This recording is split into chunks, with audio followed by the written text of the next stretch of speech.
Hey everyone, thanks for tuning in to episode 3 of Talk It Over. My guest today is Jesse Oakley the third from Norfolk, Virginia, now Las Vegas. Jesse, thank you for being here today. Yeah, thank you for having me. I look forward to this wonderful conversation. Awesome.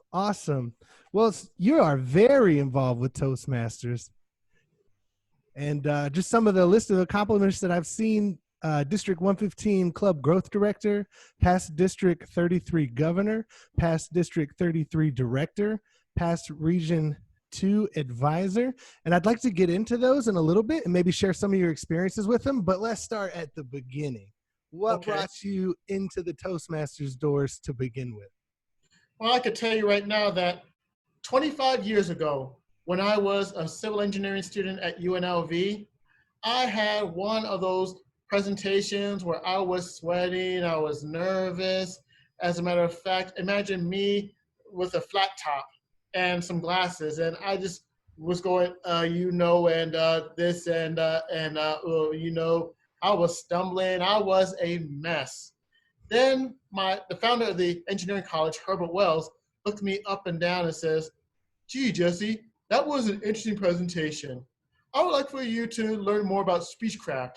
It is sponsored by Toastmasters International, and I think it's going to be a right fit for you."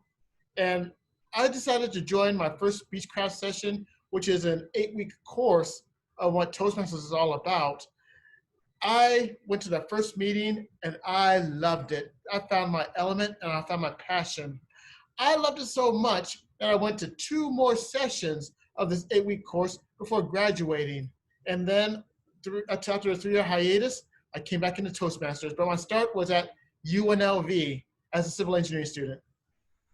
Oh, that's really cool. Is that what brought you away from Virginia going to UNLV? Well, that's an interesting story. As a matter of fact, I lived in Las Vegas for almost 36 years. So you could say that I'm originally from Virginia, but I was raised in Las Vegas.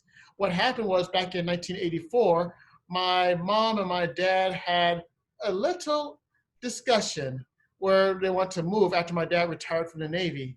My dad wanted to move to Seattle because he loved the weather. My mom wanted to move to Las Vegas because she hated the Seattle weather. Guess who won that argument? Well, I as a Navy veteran myself, thank you, Dad, for his service. The Navy took me out to Norfolk a couple times, but I was actually stationed in Oak Harbor and San Diego my whole time in. And coming from the Southeast, being stationed on the West Coast was a real eye opener. I did like Seattle though. Living here in Texas, it's all pretty flat and wide open. I miss being able to look out my window and see mountain ranges in every direction. Oh, yes. As a matter of fact, the picture behind me is actually Las Vegas, and actually the tall building is the Stratosphere Tower, and it is 1,149 feet. And the Stratosphere Tower can act as Las Vegas's sundial. So what Oh, happens is it's perfectly placed between downtown Las Vegas and the Las Vegas Strip. So if you were to fly into Las Vegas and see that high rising Stratosphere Tower, then you know you're right in Las Vegas, and you could go either one side of the Strip or the other side downtown. Right now, it's cooled down to 106 degrees Fahrenheit, but but that's when you know you're in Las Vegas is you see the wonderful Stratosphere Tower. oh, that's awesome. I've actually never been. When I was stationed in Lemoore, I wanted to take the trip over, but never made it. So Take, you go to your first meeting, you go to your 8-week course 3 times, you said, and yeah. then how do you work your way up to officer level, and then area, and then district, and then take us through that Oh, journey? oh man, it was quite the journey. I can tell you right now. One thing that inspired me to take on district leadership was when I first joined my home Toastmaster club of Star Masters Toastmasters back in August of 2002, 18 years ago. And a couple of years, actually a year after that, I saw one of my fellow mentors, Craig. He decided to become an area governor at the time. And I was so impressed and so enthralled by his service and his efforts as an area governor that I wanted to do the role a couple of years later. So I decided in 2005 to serve his role as area governor. I loved it so much, I did a second year of that. And that's when the ball started rolling for me for leadership. I went from area governor over to division governor in 2008, 2009, where I had an amazing team. At the division at 2008, 2009, we had 5 areas. 4 of them became presidents distinguished, and the 5th one became select distinguished. So it was quite the banner year. And then after that, I went into district services, district leadership services, as you should say, where I started off in 2010, yes, 10 years ago, as a lieutenant governor of marketing, which is now club growth director. Then I went to lieutenant governor of education and training, which is now program quality director. And in 2012, this is going to be very good. In 2012, July 1st, I not only became a district governor, but I also married a fellow Toastmaster too. So we had a nice Toastmaster wedding back in July 1st, 2012, where 250 plus people showed up. Most of them were Toastmasters, and we had ourselves a nice Toastmaster wedding. And the funny part was, that was my wife's high performance leadership project for her to get her Distinguished Toastmaster award. And we honeymooned in Orlando at the convention. Oh, that's awesome. I bet the table topics at your wedding were fantastic. Yeah, they certainly were. You had a couple of so's, and for me, I was a little bit jumpy when I said I do. I said do before the priest says, Jesse, it's not time to say I do yet. So I was ready to jump into the wedding. Just really excited to be there. Yep. So I was doing some research on you online, and one of the things I saw is that you volunteer a lot for public affairs at the American Red Cross. Yes, actually, I'm a public affairs volunteer for the American Red Cross. And what I do is I go to different events and I basically write on newsletters and blogs and do my discussions on different people to spotlight, as well as get a chance to mark different events. I also do some different tips on how to protect yourself.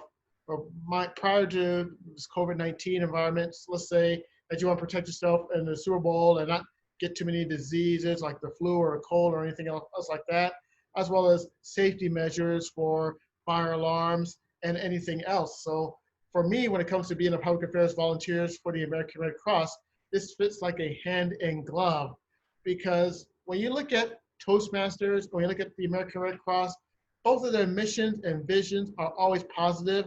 They always serve the community, and they both make a great effort. That's just why if you look at the LinkedIn for the top 10 service volunteer organizations, American Red Cross is #1, Toastmasters is #3, and they rank higher than the Boy Scouts, and they rank higher than Rotaries.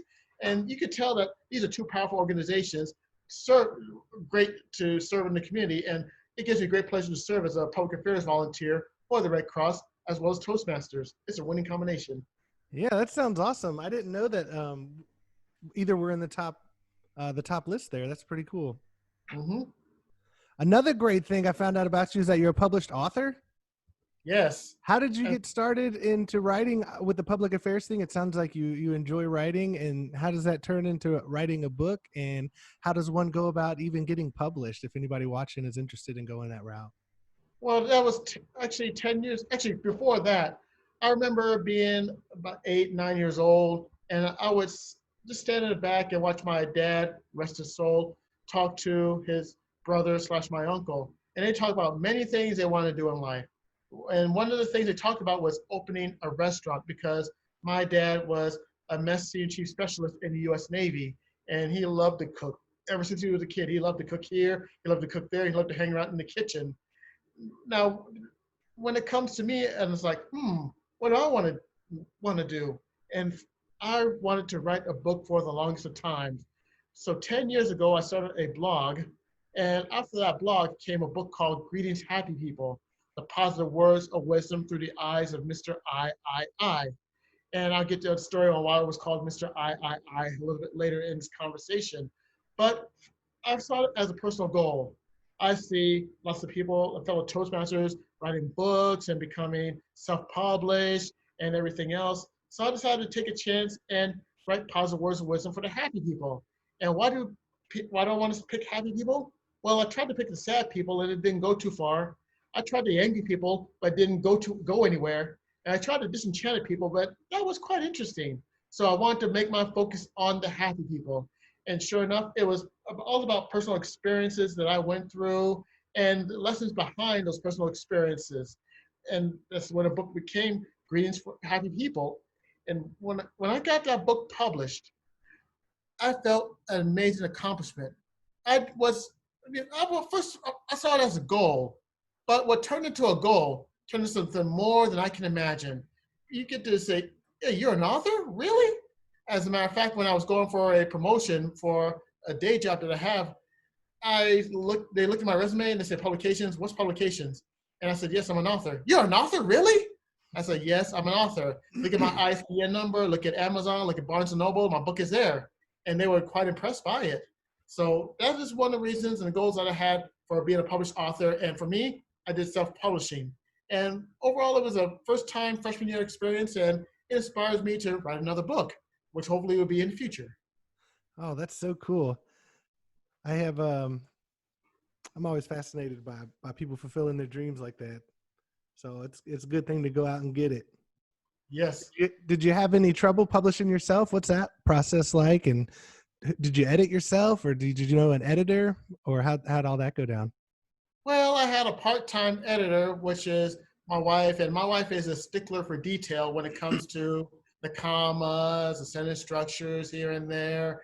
So I basically had that proofreading. And when it comes to an opportunity where I see, hey, this is a self-publishing thing, and I put my money towards that to get it self-published, and lo and behold, Ex Libris is a self-publishing organization. And I said, you know what, this would be a great time for me to actually get my book out there. And I saw the door, and instead of overthinking it and saying, should I really do this? Should I just wait till the time is right, until this moment is here, this moment is there? No, I wanted to go right through that door and actually be that person that actually wants to be that author and hopefully inspire people to get positive words of wisdom. There are so many people out there that have books out there, and they have, you look at some of the motivational speakers out there right now. You have the Grant Cardones, the Ed Miletts, the Evan Carmichaels, the Tony Robbins. You have everybody that's out there, and even the Jocko Willings. And I'm sure that when they did their first books, they had a couple of typos here and there, but they never let us stop them. They didn't say, I should wait until this perfect time happens. They just go out there and do it.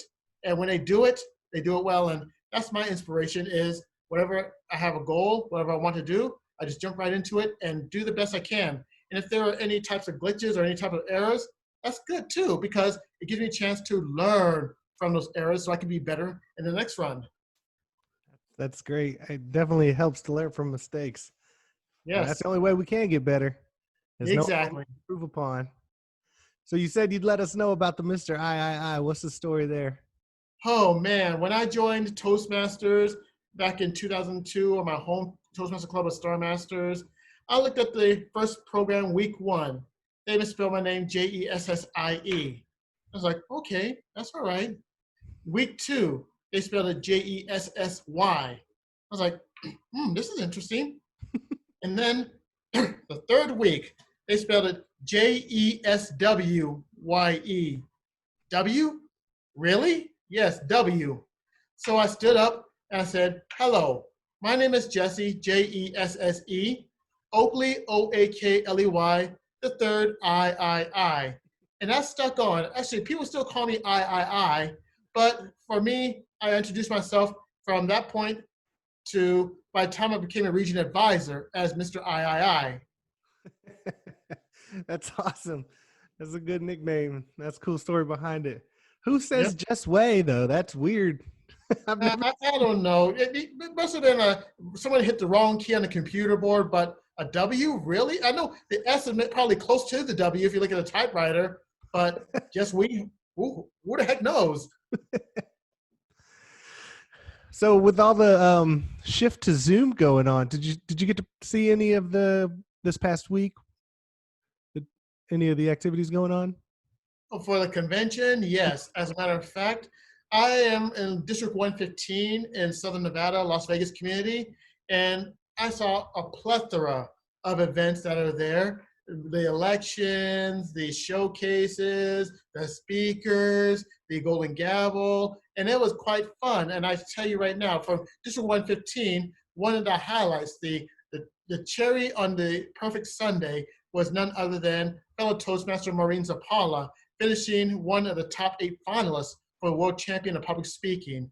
To see her on that virtual stage, it makes my heart, it actually warms my heart to say the first year off of our district for being 115, and we have a representative competing as one of the final 8. I thought that was quite dynamic, as well as being dynamic overall with this convention. And it just reminds me of 5 years ago when my wife and I were co-chairs for the international convention in Las Vegas, Nevada at Caesar's Palace. We had wonderful experience off of that, working with volunteers and working with world headquarters. And I got to admit that Toastmasters, for them to do a virtual convention like this format, as I mentioned before, they may have a couple of glitches here and there and they can learn from it.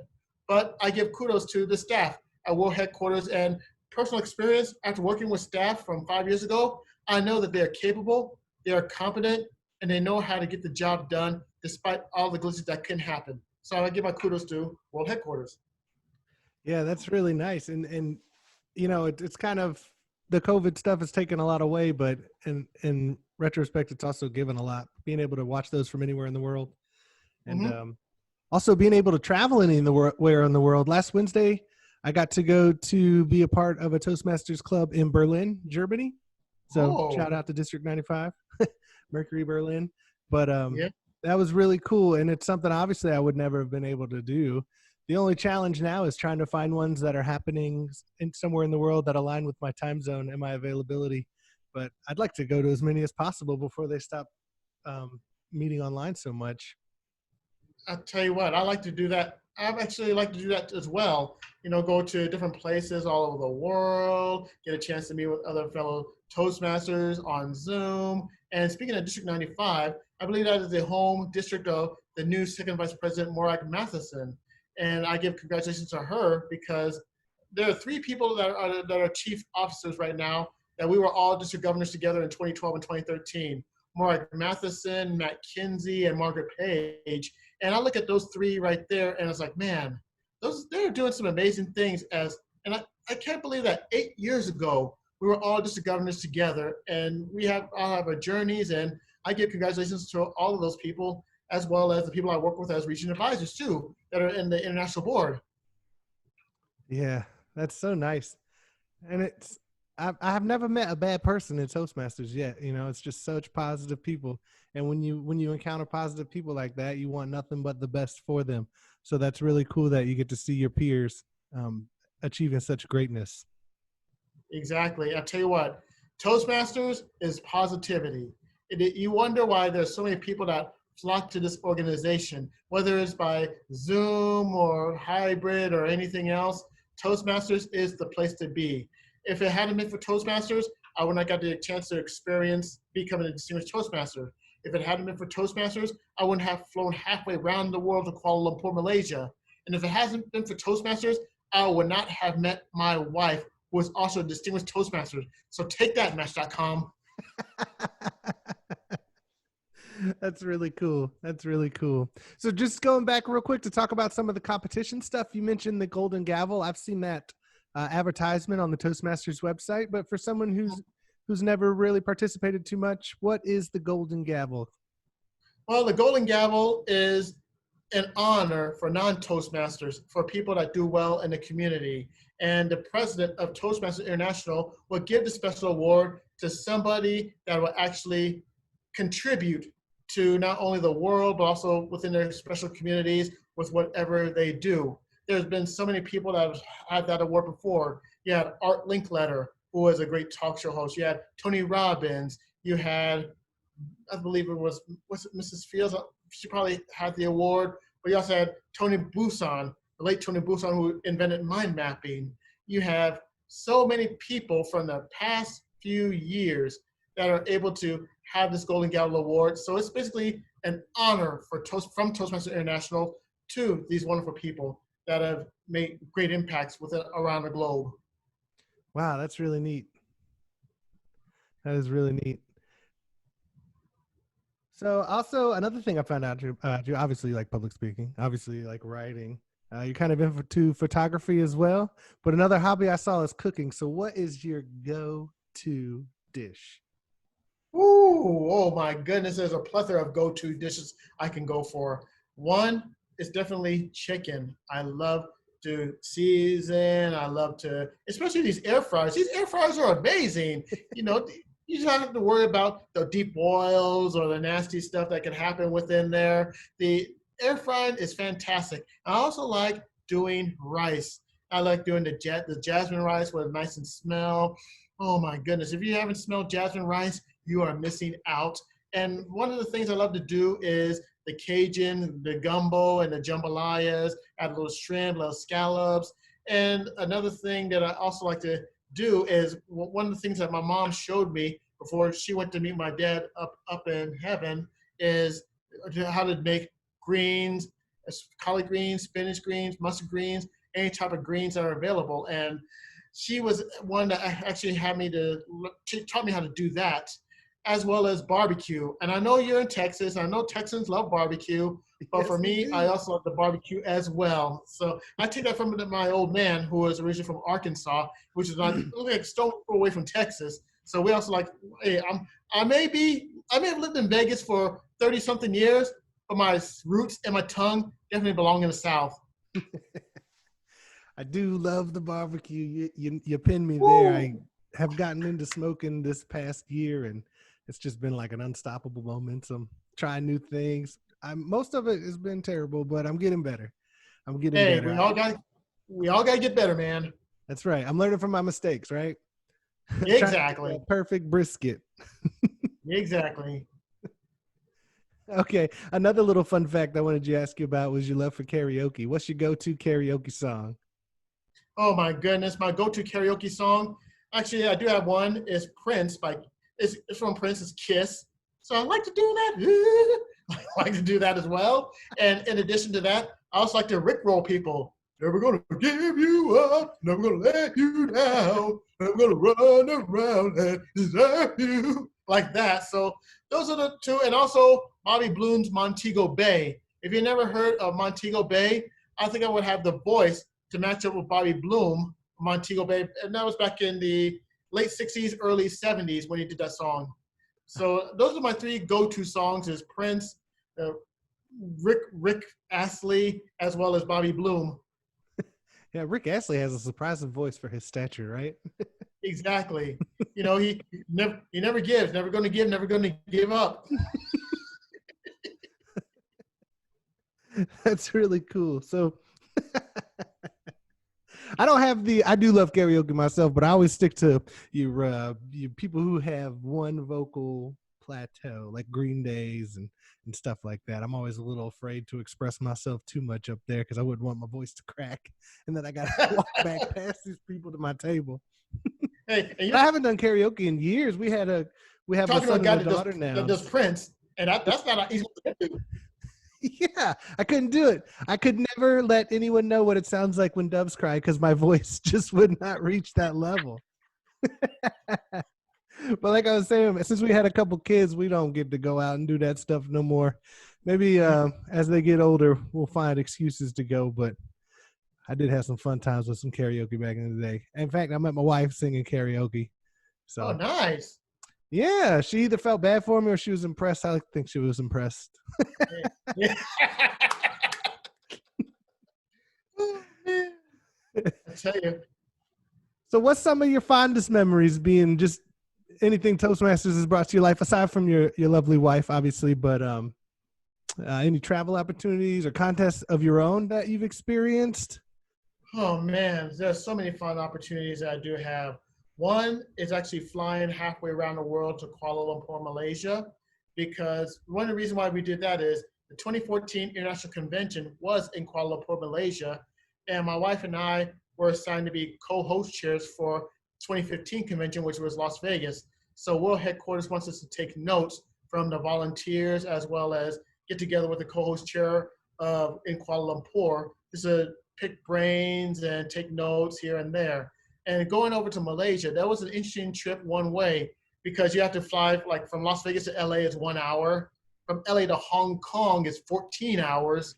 And from, yes, 14 hours. And from Hong Kong to Kuala Lumpur is another 4 hours. And once we got there, it's a very interesting customs. Malaysia is a British part of the British Commonwealth, and because they drive on the left side, they walk on the left side, but also from Malaysia, that is also a heavily Islamic population too, because you see women in hijabs and burqas, and you see gentlemen in fezzes and everything else. And overall, it was an awesome experience to actually go to Kuala Lumpur and be a part of that. And another adventure that I do remember very well is actually going over to Washington, D.C. And then when I became a region advisor, I actually got a chance to visit some family members in Northern Virginia too.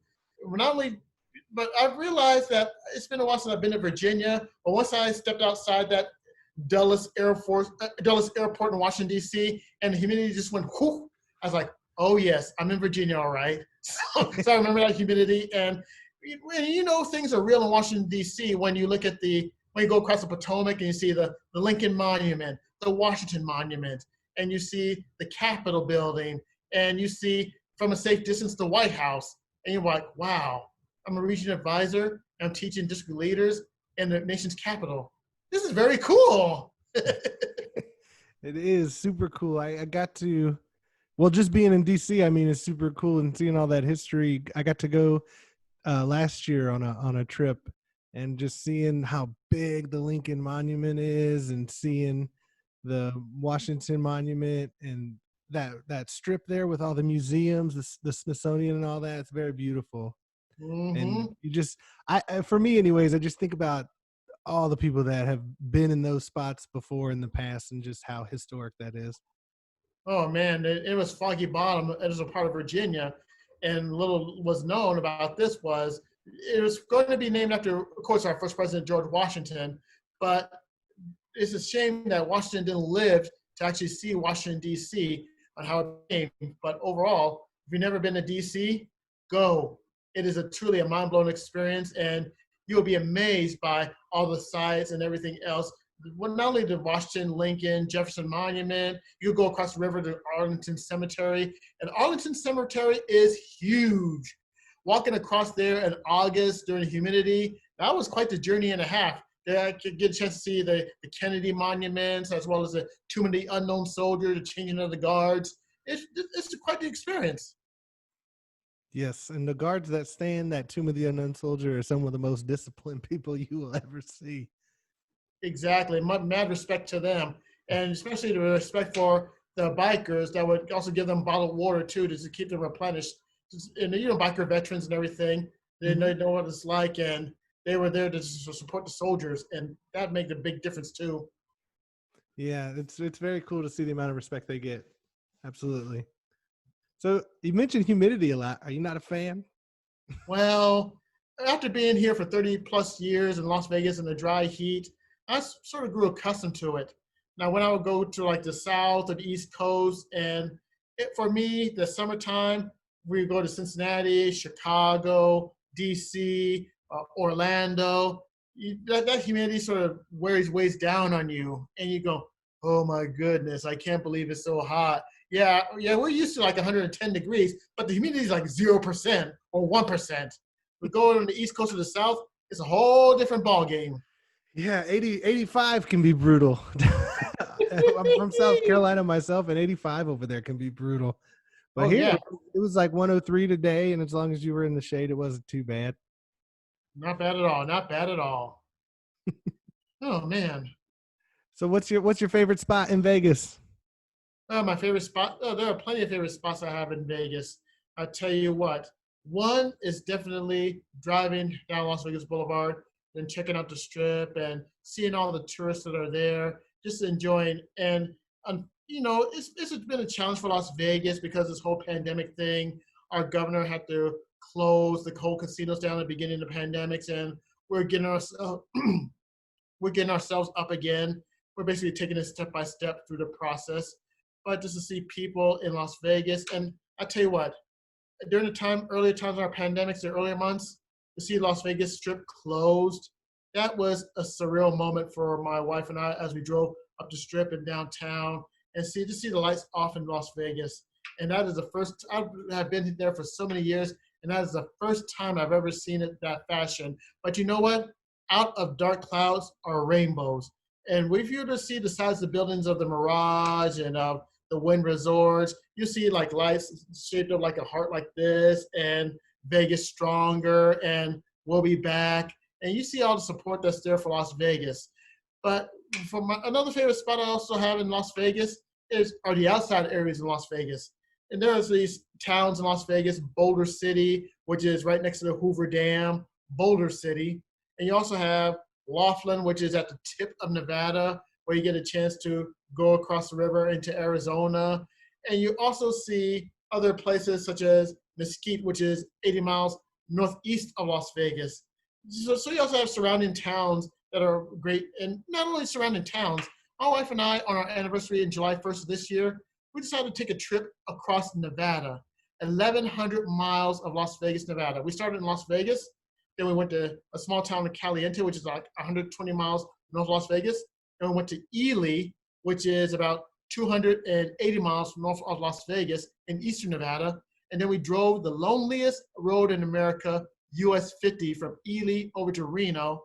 Spent the night in Reno, saw Lake Tahoe, went to Carson City, and after Carson City, we drove back to Las Vegas.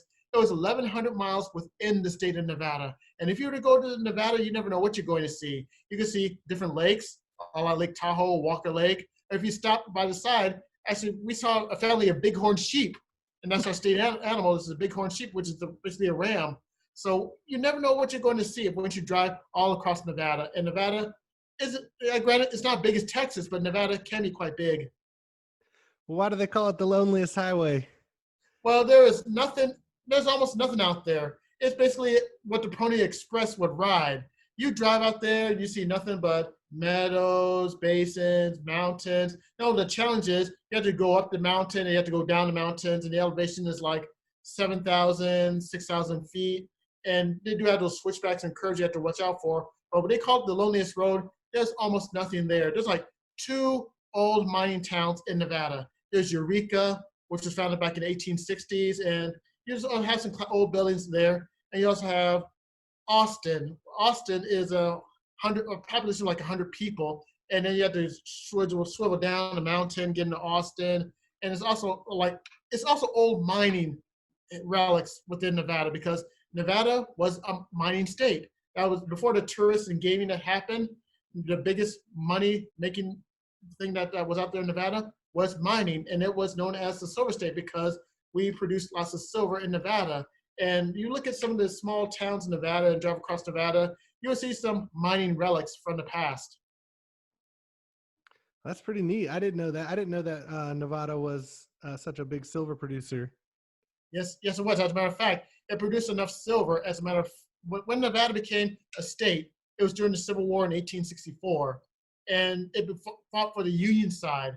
And Lincoln saw in his own wisdom that Nevada was producing all the silver, and the silver funded the North, actually helped them win the Civil War. Wow, that's really interesting. I would like to think I'm not alone when I say I didn't know that, but you never know. Well, I really appreciate you sitting down with me tonight and working with my delays to get started. I'll tell you what, and if I can offer some great words of wisdom, is always keep going.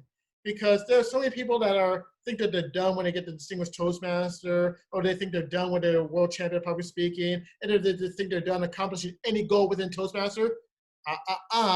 You got to remember, it's always about the journey and the process to get there. If I could quote a Haitian proverb, it says, "Beyond mountains, more mountains." And when you climb the top mountain, you realize that there are more mountains to climb.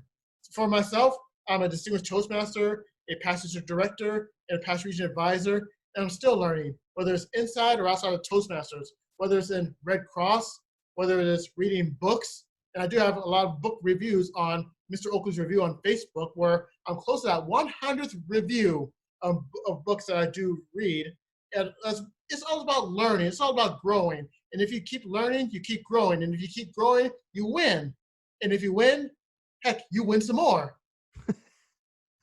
That's really cool. I definitely want to keep striving and even when I feel like I stuff for my accomplishments, I like to look back and see who I can help pull up to that mountaintop. So definitely want to keep going as long as I can. And like I said earlier, just as Toastmasters is the nicest group of people you'll ever encounter.